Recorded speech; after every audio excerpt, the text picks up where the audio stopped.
റോജി സാധ്യത കുറവാണ്. ഡീൻ കുറവാണ്. ഷാഫിക്ക് സാധ്യതയുണ്ട്. ഷാഫി വരുമോ? വരത്തില്ല. ഉമ്മൻചാണ്ടിക്ക് ശേഷം ഷാഫി എന്ന് പറഞ്ഞാൽ സ്യൂട്ടബിൾ പേഴ്സണാണ്. എന്തുകൊണ്ട്?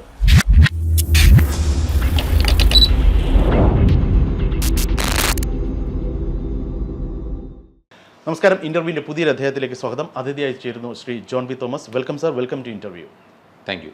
വയനാട് പാലക്കാട് ഉപതെരഞ്ഞെടുപ്പുകൾക്ക് ശേഷം കോൺഗ്രസിന് പൊതുവെ ഒരു നല്ല കാലം എന്നാണ് രാഷ്ട്രീയ നിരീക്ഷകർ വിലയിരുത്തിയത്. പക്ഷേ പൊടുന്നനെ കോൺഗ്രസിൽ ഒരു പൊട്ടിത്തെറി അല്ലെങ്കിൽ ഒരു നേതൃമാറ്റത്തിനായിട്ട് ഒരു ആവശ്യം ഉയരുന്നു. അതായത് KPCC അധ്യക്ഷൻ മാറണം എന്ന് പൊടുന്നനെ ഒരു ആവശ്യം വന്നിരിക്കുന്നു. താങ്കളുടെ ശ്രദ്ധയിൽപ്പെട്ടിട്ടുണ്ടാവുമല്ലോ. ദീർഘകാലം കോൺഗ്രസ് രാഷ്ട്രീയം ഫോളോ ചെയ്യുന്ന ഒരു വ്യക്തി എന്നുള്ള നിലയ്ക്ക് താങ്കൾക്ക് എന്ത് തോന്നുന്നു? ഇപ്പോഴത്തെ ഈ ആവശ്യത്തിന് പിന്നിൽ എന്താകാം കാരണം? അതിലൊരു പ്രധാനപ്പെട്ട കാരണം KPCC പ്രസിഡന്റ് ഒരു അനാരോഗ്യ പ്രശ്നമുണ്ട്. ആരോഗ്യ സംബന്ധമായ ചില പ്രശ്നങ്ങൾ ഇപ്പം നേരത്തെ കണ്ടതുപോലെ അത്രയും ഗുരുതരമായി വന്നില്ല എങ്കിൽ പോലും അദ്ദേഹത്തിൻ്റെ ഒരു അനാരോഗ്യം, അയാൾ മനസ്സ് വിചാരിക്കുന്ന പോലെ അദ്ദേഹത്തിൻ്റെ ശരീരം ചലിക്കുന്നില്ല എന്നൊരു തോന്നൽ അണികൾക്ക് പൊതുവേ ഉണ്ട്. പിന്നെ സംഘടനാ സംവിധാനം കുറച്ചുകൂടി സജീവമാകണം എന്നൊരു ഫീലിംഗ് അത് താഴെത്തട്ടിൽ തന്നെ ഉണ്ട്. അതിപ്പം സുധാകരൻ അല്ല, ഇനി വേറെ ഇതിനേക്കാൾ വൈബ്രൻ്റായ ഒരു നേതാവ് വന്നാൽ പോലും കോൺഗ്രസിലെ ഏറ്റവും അടിസ്ഥാനപരമായൊരു പ്രശ്നം എന്ന് പറഞ്ഞാൽ അതിൻ്റെ സംഘടനാ സംവിധാനം വളരെ വീക്കായി തുടരുന്നത് തന്നെയാണ്. അത് ബൂത്ത് തലം മുതൽ അങ്ങ് ജില്ലാതലം വരെ അല്ലെങ്കിൽ KPCC തലം വരെ ഉണ്ട് എന്ന് പറയുന്നതിൽ യാതൊരു തെറ്റുമില്ല. അത് കഴിഞ്ഞ തൃശ്ശൂർ പാർലമെൻറ്റ് തെരഞ്ഞെടുപ്പ് സമയത്ത് മുരളീധരൻ ചൂണ്ടിക്കാണിച്ചിരുന്നു. അല്ലെങ്കിൽ പല തെരഞ്ഞെടുപ്പുകളും ഇപ്പം ആറ്റിങ്ങൽ തെരഞ്ഞെടുപ്പിൻ്റെ സമയത്തുമൊക്കെ ആറ്റിങ്ങലൊക്കെ പറഞ്ഞിട്ടുണ്ട്. അവരൊക്കെ പറയുന്നത് പറഞ്ഞാൽ ഇത് താഴെത്തട്ടിൽ സംവിധാനമില്ല, അവർ പകരം സംവിധാനങ്ങൾ സൃഷ്ടിച്ചുകൊണ്ടാണ് തെരഞ്ഞെടുപ്പിലേക്ക് പോയത്. മനസ്സിലായി, താങ്കളുടെ പോയിന്റ് ക്ലിയർ ആണ്. പക്ഷേ സുധാകരൻ KPCC പ്രസിഡന്റായിട്ട് അധികാരമേൽക്കുന്നതിന് തൊട്ട് പിന്നാലെ അദ്ദേഹം നടത്തിയൊരു പ്രഖ്യാപനം, നമ്മളൊരു കേഡർ സിസ്റ്റത്തിലോട്ട് പോയില്ലെങ്കിൽ ഒരു സെമി കേഡർ സിസ്റ്റത്തിലേക്കെങ്കിലും നമ്മൾ വളരണം, എന്നാൽ മാത്രമേ BJP എന്ന് പറയുന്ന കേഡർ സിസ്റ്റത്തിൻ്റെ വക്താക്കളായ പാർട്ടിയെയും അല്ലെങ്കിൽ അവരെയും ഈ പറയുന്ന പോലെ CPM സോക്കോൾഡ് കേഡർ സിസ്റ്റത്തിൽ അധിഷ്ഠിതമായി പ്രവർത്തിക്കുന്ന CPM-നെയും ചേർത്ത് നിൽക്കണമെങ്കിൽ നമ്മളൊരു സെമി കേഡർ സംവിധാനത്തിലെങ്കിലും പോകണം, അതിന് ബൂത്ത് തലം മുതൽ അഴിച്ചുപണി വേണമെന്നൊക്കെയാണ് അദ്ദേഹം പറഞ്ഞത്. പക്ഷേ ഒന്നും സംഭവിച്ചിട്ടില്ല. പക്ഷേ ഇപ്പോൾ വളരെ ദുർബലനായ താങ്കൾ പറഞ്ഞതുപോലെ ആരോഗ്യപരമായ അദ്ദേഹത്തിൻ്റെ പ്രശ്നങ്ങൾ നേരിടുമ്പോൾ സാഹചര്യത്തിൽ അദ്ദേഹത്തെ മാറ്റി ഒരു യുവാവിനെ കൊണ്ടുവരണം എന്നുള്ളതാണ് ആവശ്യം. പക്ഷേ ഇതിന് പിന്നിൽ കൃത്യമായി ചില ആൾക്കാർക്ക് ആ സ്ഥലത്തേക്ക് എത്താനുള്ള സ്ഥാപിത താല്പര്യങ്ങളുണ്ട് എന്ന് ഒരു ഭാഗത്ത് ഒരു തിയറി കേൾക്കുന്നു. മറുഭാഗത്ത് ഇപ്പോൾ പ്രതിപക്ഷ നേതാവായി നിൽക്കുന്ന ശ്രീ VD സതീശൻ, അദ്ദേഹത്തിന് സുധാകരൻ അദ്ദേഹവുമായിട്ടുള്ള ചില പ്രശ്നങ്ങൾ അറിയാമല്ലോ, ഈഗോ ക്ലാഷസ് ഉണ്ട്. അപ്പോൾ അതിൻ്റെയൊക്കെ ഭാഗമായിട്ടാണ് ഈ ഒരു അനാരോഗ്യം ഉയർത്തി കാണിച്ചുകൊണ്ടുള്ള ഒരു രാഷ്ട്രീയ ഉപജാപം എന്ന് പറയുന്നു. എന്ത് തോന്നുന്നു? ഞാൻ ആദ്യം ഈ കേഡർ സിസ്റ്റത്തിൻ്റെ അദ്ദേഹത്തിൻ്റെ ബൂത്ത് ലെവൽ സംവിധാനത്തെ പറയാം. അതൊരു നല്ലൊരു കാഴ്ചപ്പാടായിരുന്നു. അത് കൊണ്ടുവരണം എന്ന് മറ്റ് ചില സംസ്ഥാനങ്ങളിൽ പോലും AICC വരെ അതിനെപ്പറ്റി ഫോളോ ചെയ്തതിനെ പറ്റിയൊക്കെ ആലോചനകൾ വന്നതാണ്. നല്ല സംവിധാനമാണ്. പക്ഷേ ഇവിടുത്തെ പാർട്ടി സംവിധാനത്തിൽ അല്ലെങ്കിൽ പാർട്ടി നേതൃത്വത്തിലുള്ളവർക്ക് അതൊരു പരിചിതമായ ഒരു സംവിധാനമായിരുന്നില്ല. അതുകൊണ്ട് തന്നെ അത് നടപ്പാക്കിയിടം വളരെ വിജയമാണ്.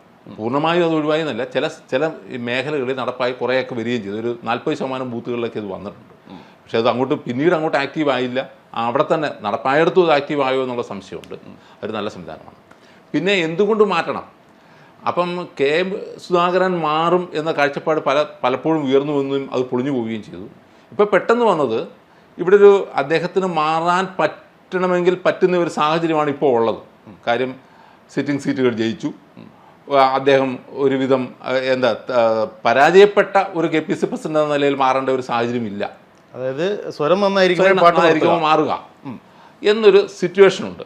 ആ സാഹചര്യത്തിൽ അദ്ദേഹത്തിന് മാറ്റിക്കൊടുത്ത് പുതിയൊരാളെ കൊണ്ടുവരിക എന്നുള്ളതായിരിക്കാം അതിൻ്റെ പിന്നിൽ വർക്ക് ചെയ്യുന്ന അല്ലെങ്കിൽ പിന്നിലുള്ളവരുടെ ഒരു ലക്ഷ്യം.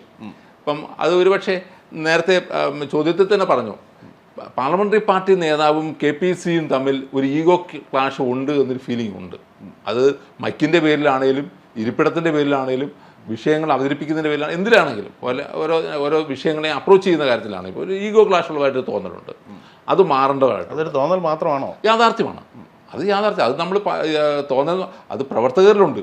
അവരെ സംബന്ധിച്ചോളം ഇവർ രണ്ടുപേരും രണ്ട് ദിശയിൽ പോകുന്നത് ഒരിക്കലും ശരിയാണ്, പാർട്ടിക്ക് ഭൂഷണമല്ല. മനസ്സിലായി. അങ്ങനെ ഉണ്ടായിട്ടുണ്ട്, പണ്ട് കാലത്തൊക്കെ അത് ഉണ്ടായിട്ടുണ്ട്. പക്ഷേ ആ സമയത്തും അവർ രണ്ടുപേരും അന്നത്തെ വിഷയങ്ങൾ ഉണ്ടാകുമ്പോഴും ഒരു തെരഞ്ഞെടുപ്പ് വരുമ്പോൾ അവർ ഒറ്റക്കെട്ടായിട്ട് മുന്നോട്ട് പോകുമായിരുന്നു. ഇപ്പം അതല്ല. ഇപ്പോൾ ഞാൻ പണ്ടൊരിക്കൽ പറഞ്ഞപ്പോൾ പോലെ ഇതൊരു കോക്കസുകളാണ്.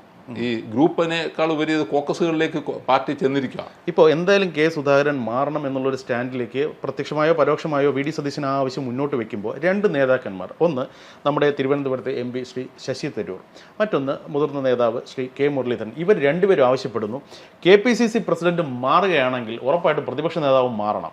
ശരിക്കും അതിലൊരു ന്യായമായ ഉണ്ടോയെന്ന് ചോദിച്ചു കഴിഞ്ഞാൽ ഇവരെ രണ്ടുപേരെ ഒരേ സമയം ഒരു തൊട്ട് മുമ്പും പിറകുമായിട്ടാണ് നിശ്ചയിച്ചിട്ടുള്ളത്. അതെ. അപ്പോൾ സ്വാഭാവികമായിട്ടും അതിനകത്ത് ചില കോൺഗ്രസിനെ സംബന്ധിച്ചിടത്തോളം മറ്റ് ഇപ്പോൾ CPM-നെ സംബന്ധിച്ചിടത്തോളം അതൊന്നും ബാധകമല്ല. പക്ഷേ കേരളത്തിൽ പരമ്പരാഗതമായി കോൺഗ്രസിന് ചില സാമുദായിക സന്തുലിതാവസ്ഥയൊക്കെ നോക്കിക്കൊണ്ടാണ് ഓരോ പോസ്റ്റുകളിലൊക്കെ നിയമിക്കുന്നത്.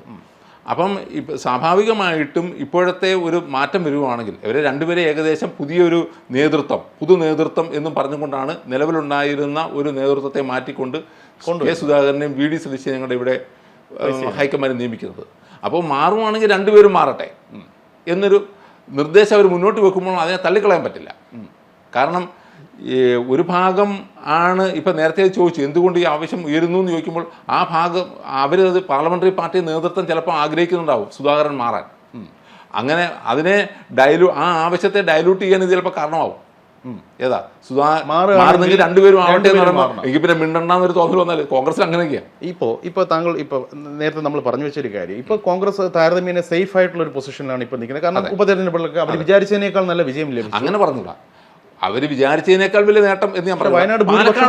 വയനാട് ഭൂരിപക്ഷം അവർ തെരഞ്ഞെടുപ്പിന്റെ ഘട്ടത്തിൽ അവർ വിചാരിച്ച ഭൂരിപക്ഷം കിട്ടി. പക്ഷേ വോട്ടെടുപ്പ് കഴിഞ്ഞപ്പോൾ ആശങ്കപ്പെട്ടു അവർ. പക്ഷെ അതൊക്കെ എന്നാലും കമ്പാരിറ്റീവ്ലി സേഫ്. ഈ സാഹചര്യത്തിലും ഇപ്പോൾ വി ഡി സതീശൻ ഉൾപ്പെടുന്ന നേതൃത്വം ഇത് ആവശ്യപ്പെടുന്നു, നേതൃമാറ്റം ആവശ്യപ്പെടുന്നെങ്കിൽ അതിൻ്റെ പിന്നിൽ BJPയുടെ വളർച്ച വല്ലാതെ കേരളത്തിലെ കോൺഗ്രസിനെ വല്ലാണ്ട് അലോസരപ്പെടുത്തുന്നുണ്ട് എന്ന് പറഞ്ഞാൽ തെറ്റാണോ ശരിയാണോ? അലോസരപ്പെടുത്തുന്നുണ്ട്. അത് കോൺഗ്രസിനെ മാത്രമല്ല, അത് LDF-നെ അലോസരപ്പെടുത്തുന്നുണ്ട്. BJPയുടെ വളർച്ച ഞാൻ പറഞ്ഞല്ലോ, നേരത്തെ നടത്തിയ ഒരു ഇൻ്റർവ്യൂ തന്നെ പറഞ്ഞു, ഈ കഴിഞ്ഞ പാർലമെൻറ്റ് തെരഞ്ഞെടുപ്പിൽ കേരളത്തിൽ 18 സീറ്റ് അല്ലെ 17 സീറ്റ് അല്ലെ 20 സീറ്റ് അപ്പുറത്ത് കിട്ടിയെന്നുള്ളത് കൊണ്ടല്ല. കേരളത്തിൽ വിജയിച്ച പാർട്ടി BJP ആയിരുന്നു. 20% കൂടുതൽ അവർക്ക് വോട്ട് വിഹിതം കിട്ടുന്നു. അവർക്ക് 10-11 സീറ്റുകളിലെ വലിയ രണ്ട് മുന്നണിയെ ഞെട്ടിച്ചുകൊണ്ട് മുന്നേറ്റം നടത്താൻ കഴിഞ്ഞു. പലയിടത്തും രണ്ടാമതെത്തി. ആലപ്പുഴ സീറ്റിൽ ആരും പ്രതീക്ഷിക്കാത്ത വണ്ണം വോട്ട് പിടിച്ചു മുന്നേറി. തിരുവനന്തപുരത്ത് നെക്ക് ആൻഡ് നെക്ക് ഫൈറ്റ്.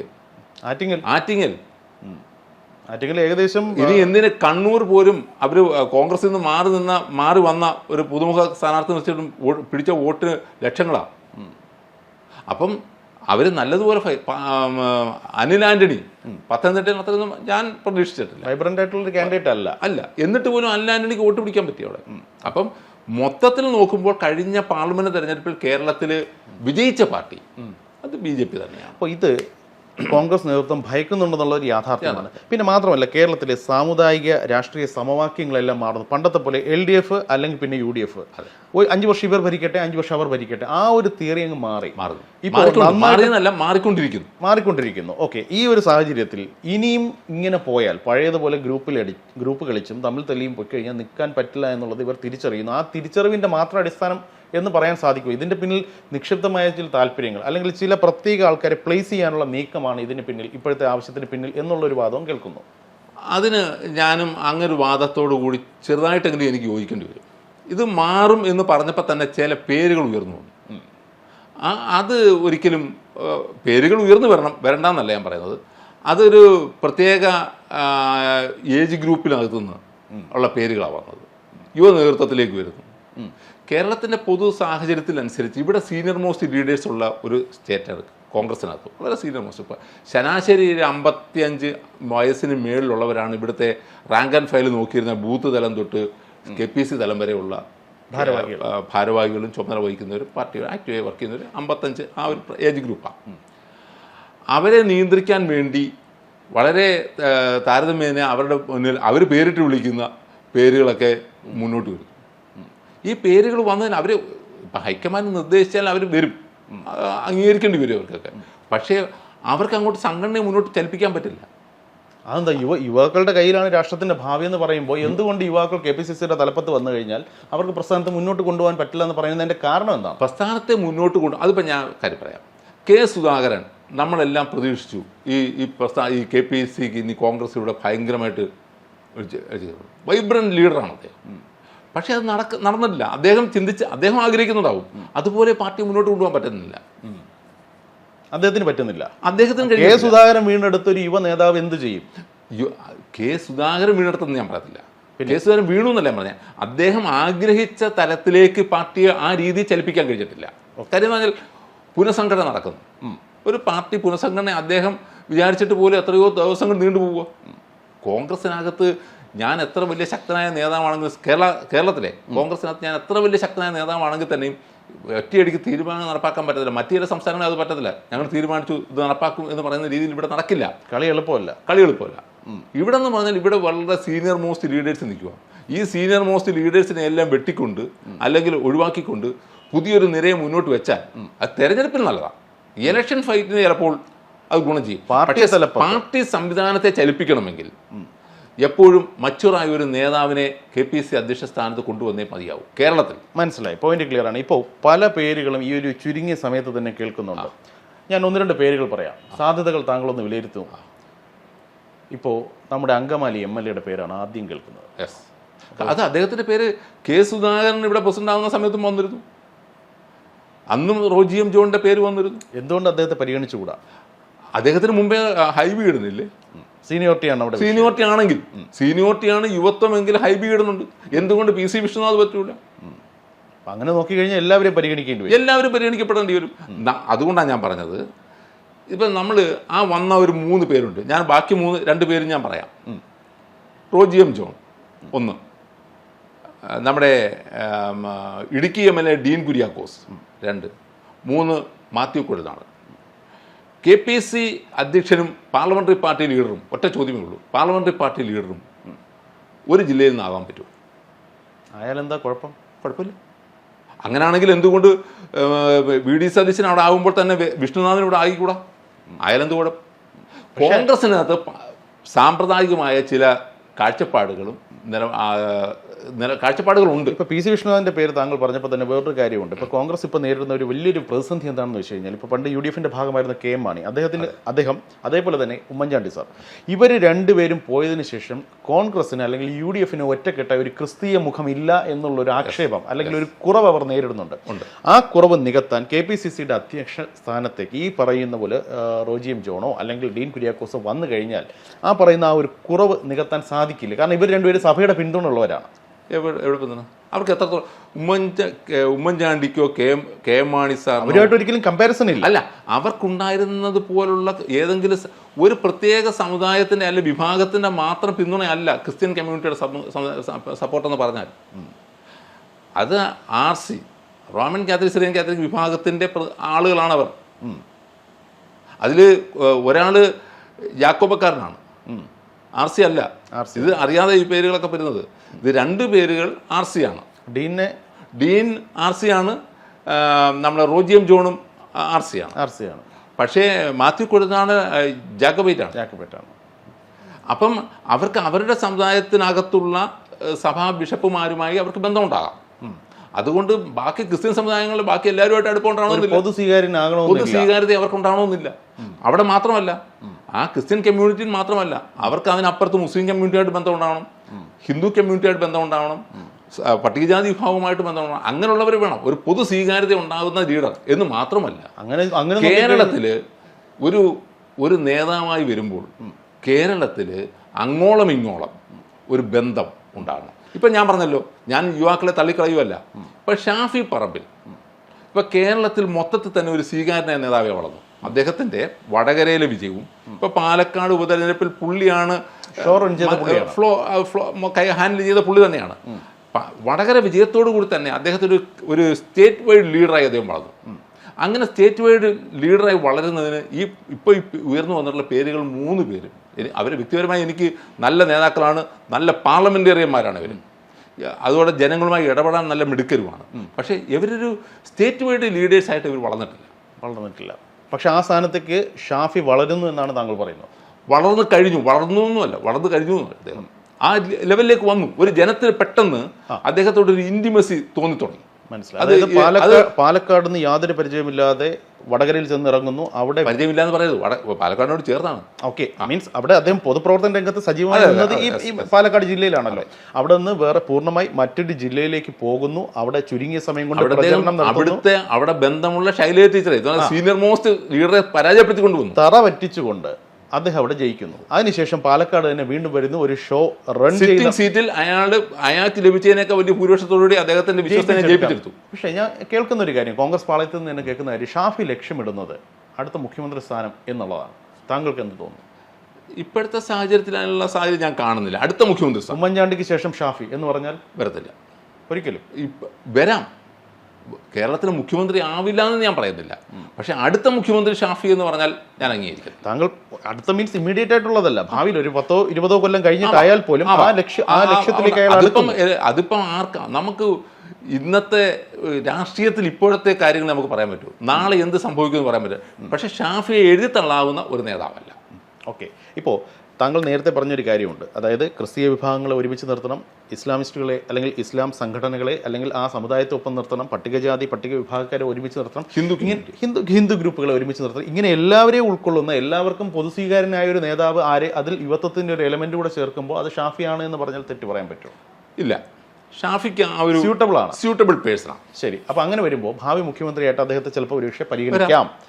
നിലവിലെ അവസ്ഥയിലേക്ക് ഇപ്പം നമ്മൾ KPCC പ്രസിഡന്റിലേക്കാണ് നമ്മൾ ചിന്തിക്കുന്നത്. KPCC പ്രസിഡന്റായിട്ട് പരിഗണിക്കാവുന്ന, അല്ലെങ്കിൽ ഒരു പക്ഷേ ഇന്നിപ്പോൾ ഉടനെ കേസ് സുധാകരനെ മാറ്റുമെന്ന് ഞാൻ വിശ്വസിക്കുന്നില്ല, പക്ഷേ ഇമ്മീഡിയറ്റ് ആയിട്ട് ഒരു പക്ഷേ 2026 പാർലമെന്റ് നമ്മുടെ തദ്ദേശ തെരഞ്ഞെടുപ്പിന് 2025 തദ്ദേശ തെരഞ്ഞെടുപ്പിന് മുന്നോടിയായിട്ടോ അല്ലെങ്കിൽ ഒരു പക്ഷേ അത് കഴിഞ്ഞതിന് ഉടനെയോ അദ്ദേഹം മാറിയേക്കാം. അങ്ങനെയാണെങ്കിൽ പരിഗണിക്കാവുന്ന, നിലവിലെ സാഹചര്യത്തിൽ പരിഗണിക്കാവുന്ന നേതാക്കന്മാരുടെ പേര് ചോദിച്ചു കഴിഞ്ഞാൽ താങ്കളുടെ ഓപ്ഷൻ എന്തായിരിക്കും? ഞാനല്ല തീരുമാനിക്കുന്നത്, ഒത്തിരി പേരുകൾ നമുക്ക് കാണാം. കാര്യം അന്നത്തെ പ്രത്യേക സാഹചര്യത്തിൽ ഉയർന്നു വരുന്ന പേരുകളായിരിക്കും ഇതുണ്ടാകുന്നത്. ഇപ്പം എന്തായാലും ഈ ഒരു യുവ നേതാവിനെ മുമ്പോട്ട് കൊണ്ടുവന്നും കൊണ്ട് ഇപ്പോഴത്തെ പ്രശ്നം എന്താ, ഇപ്പം ഈ പേരുകളൊക്കെ ഉയർന്നു വന്നല്ലോ, ഒരു പക്ഷേ ഇപ്പം തന്നെ അത് നടക്കും.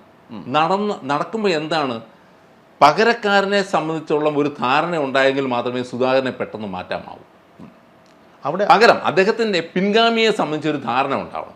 ആ ധാരണ കോൺഗ്രസിൻ്റെ ലീഡർഷിപ്പിൽ അത് ഞാൻ നേരത്തെ പറഞ്ഞു, ഇവിടെ സാമ്പ്രദായികമായ ചില കീഴ്വഴക്കങ്ങളുണ്ട്. ഇവിടെ ഒരാൾ നായർ കമ്മ്യൂണിറ്റിയിൽ നിന്നാണെങ്കിൽ മറുപക്ഷത്തു നിന്ന് മറ്റൊരു സമുദായത്തിൽ നിന്നായിരിക്കും. ഈ ജില്ല, ഒരാൾ മധ്യ കേരളത്തിൽ നിന്നാണ്, മറ്റേ സൗത്തിൽ നിന്നും നോർത്തിൽ നിന്നും ആയിരിക്കും. ഇങ്ങനെയൊക്കെ ചില ഇക്വേഷൻസ് നോക്കാറുണ്ട്. ആ ഇക്വേഷൻസ് എല്ലാം പരിഗണിച്ചുകൊണ്ട് മാത്രമേ കേരളത്തിൽ ഈ KPC അധ്യക്ഷനെയും പാർലമെന്ററി പാർട്ടി ലീഡറെയും തീരുമാനിക്കൂ സാധാരണഗതി. അങ്ങനെ നോക്കുകയാണെന്നുണ്ടെങ്കിൽ ഇപ്പോൾ കമ്പാരിറ്റീവ്ലി പാർലമെന്ററി പാർട്ടി നേതാവ് ഇപ്പോൾ പ്രബല ഹിന്ദു നായർ വിഭാഗത്തിൽ നിന്നുള്ള നേതാവാണ്. അങ്ങനെയാണെങ്കിൽ കഴിഞ്ഞ കുറച്ച് നാളുകളായിട്ട് ഒരു 70 പോസ്റ്റായിട്ടാണ് KPCC പ്രസിഡന്റിന്റെ സ്ഥാനം കഴിഞ്ഞ കുറച്ച് നാളുകളായിട്ട് അങ്ങനെയാണ് കാണുന്നത്. അങ്ങനെയാണെങ്കിൽ ശ്രീ അടൂർ പ്രകാശ് അദ്ദേഹത്തെ പരിഗണിക്കുന്നതായി കേൾക്കുന്നു, ശരിയാണോ? സാധ്യത വളരെ കൂടുതലാണ്. കാര്യം എന്ന് പറഞ്ഞാൽ അദ്ദേഹം ഒരു പെട്ടെന്ന് ഇതേപോലെ ഒരു സീനിയർ നേതാവാണ്, സീനിയർ ലീഡറാണ്, ഫൈറ്ററാണ്, പാർലമെന്ററി പാർട്ടി രംഗത്ത് കഴിവുണ്ട്, പിന്നെ സൗത്തിൽ നിന്നാണ്, പാർട്ടി മിഷനറി ചലിപ്പിക്കാനുള്ള കപ്പാസിറ്റി ഉണ്ട്, കാശുണ്ട്. അത് സ്വാഭാവികമായിട്ട് ഇപ്പം ക്യാഷ് മാത്രം നോക്കിക്കൊണ്ട് ഒരാളെ നിയമിക്കാൻ പറ്റില്ല. അത് ഏത് പാർട്ടിയിലാണ്, അത് കോൺഗ്രസിലാണേലും BJPയിലാണേലും CPI ക്യാഷ് നോക്കിയല്ല, അതൊരു സ്വീകാര്യതയാണ്. ഈ യന്ത്രം ഓടിച്ചുകൊണ്ട് പോകണം. അദ്ദേഹത്തിന് ഞാൻ ഈ പറഞ്ഞതിനോട് അത് അദ്ദേഹം ഒരു സ്റ്റേറ്റ് അങ്ങോളം ഇങ്ങോളം ഒരു ബന്ധങ്ങളല്ല എങ്കിൽ പോലും അദ്ദേഹം എത്തിയ സ്ഥാനങ്ങൾ അതെവിടെയാണെങ്കിലും അദ്ദേഹത്തിന് അവിടെ ഒരു നല്ല നിലം ഒരുക്കാൻ കഴിഞ്ഞിട്ടുള്ള ഒരാളാണ് ഈ അടൂർ പ്രകാശ്. ശരി, ഫൈറ്ററാണ്, ഒരു സീനിയർ ലീഡറാണ്. KSUവിലൂടെയും യൂത്ത് കോൺഗ്രസിലൂടെയും വളർന്ന് കോൺഗ്രസിലെത്തിയ KPC തലം വരെ എത്തിയ ഒരു നേതാവാണ് അദ്ദേഹം. പക്ഷെ അതുകൊണ്ട് അദ്ദേഹത്തിന് എഴുതിത്തള്ളാൻ പറ്റില്ല. പക്ഷേ ഇവിടെ എപ്പോഴും ഈ പേരുകളെല്ലാം പറയുമ്പോഴും നമ്മൾ കാണേണ്ടതും വിസ്മരിച്ചു പോയതുമായ ഒരു പേരുണ്ട്, ശ്രീ രമേശ് ചെന്നിത്തല. പ്രതിപക്ഷ നേതാവ് എന്നുള്ള നിലയ്ക്ക് മികച്ച പ്രകടനമാണ് അദ്ദേഹം പോയ നാളുകളിൽ കാഴ്ചവെച്ചിട്ടുള്ളത്. അദ്ദേഹത്തിൻ്റെ പേര് എന്തുകൊണ്ട് സജീവമായി ഈ പറയുന്നത് പോലെ പരിഗണിക്കപ്പെടുന്നില്ല? പാർട്ടി അധ്യക്ഷ സ്ഥാനത്തേക്ക് അദ്ദേഹം വീണ്ടും വരുമോ എന്ന് ചോദിച്ചു കഴിഞ്ഞാൽ എനിക്കറിയില്ല. പക്ഷേ അദ്ദേഹത്തെ ഇനി അടുത്ത മുഖ്യമന്ത്രിയായി പരിഗണിക്കേണ്ട ഒരാളാണ്, അല്ലെങ്കിൽ അത്തരത്തിൽ ഉയർത്തിക്കാട്ടാവുന്ന ഒരാളാണ്. അദ്ദേഹത്തിൻ്റെ സാധ്യതകളെ താങ്കൾ എങ്ങനെ കാണുന്നു? രമേശ് ചെന്നിത്തല അങ്ങനെ എഴുതി തള്ളാവുന്ന ഒരു നേതാവായിട്ട് എനിക്ക് തോന്നിയിട്ടില്ല. രമേശ് ചെന്നിത്തല മികച്ച പ്രതിപക്ഷ നേതാവായിരുന്നു. പക്ഷേ അദ്ദേഹത്തിന് ഞാൻ പേഴ്സണലി അന്ന് റിപ്പോർട്ടിങ് നിന്നിരുന്ന ഒരു മാധ്യമപ്രവർത്തകൻ എന്ന നിലയിൽ പറയുന്നത്, അദ്ദേഹത്തിന് ഈ കാര്യങ്ങൾ അവതരിപ്പിച്ച കാര്യങ്ങളെല്ലാം 100% സത്യമായിരുന്നു. പക്ഷെ പറഞ്ഞ് ഫലിപ്പിക്കാൻ അദ്ദേഹത്തിന് പലപ്പോഴും കഴിഞ്ഞില്ല. അത് അന്ന് പ്രത്യേക ചില സാഹചര്യങ്ങളുണ്ട്, കോവിഡും മറ്റു വരുന്ന സാഹചര്യങ്ങളൊക്കെ ഉണ്ടായിരുന്നു. അതിനേക്കാൾ ജനത്തിന് ഈ വിഷയങ്ങളെക്കാൾ ശ്രദ്ധിക്കാൻ മറ്റു ചില അവരെ ആശങ്കപ്പെടുത്തുന്ന ചില വിഷയങ്ങളുണ്ടായിരുന്നു. ശബരിമല വിഷയം വന്നു, പലതും ഉണ്ടായിരുന്നു. അപ്പോൾ അവരെ ആശങ്കപ്പെടുത്തുന്ന അവരുടെ നാളെ എൻ്റെ ജീവൻ ഉണ്ടാകുമോ എന്ന് പോലും സംശയിക്കുന്ന ചില സാഹചര്യം. കാര്യം അന്ന് കോവിഡ് അങ്ങനെ ആയിരുന്നു കണ്ടുകൊണ്ടിരുന്നത്. അപ്പോൾ ജനം ഈ ആരോപണങ്ങളൊന്നും ശ്രദ്ധിക്കുന്നില്ലായിരുന്നു. ഒന്നും.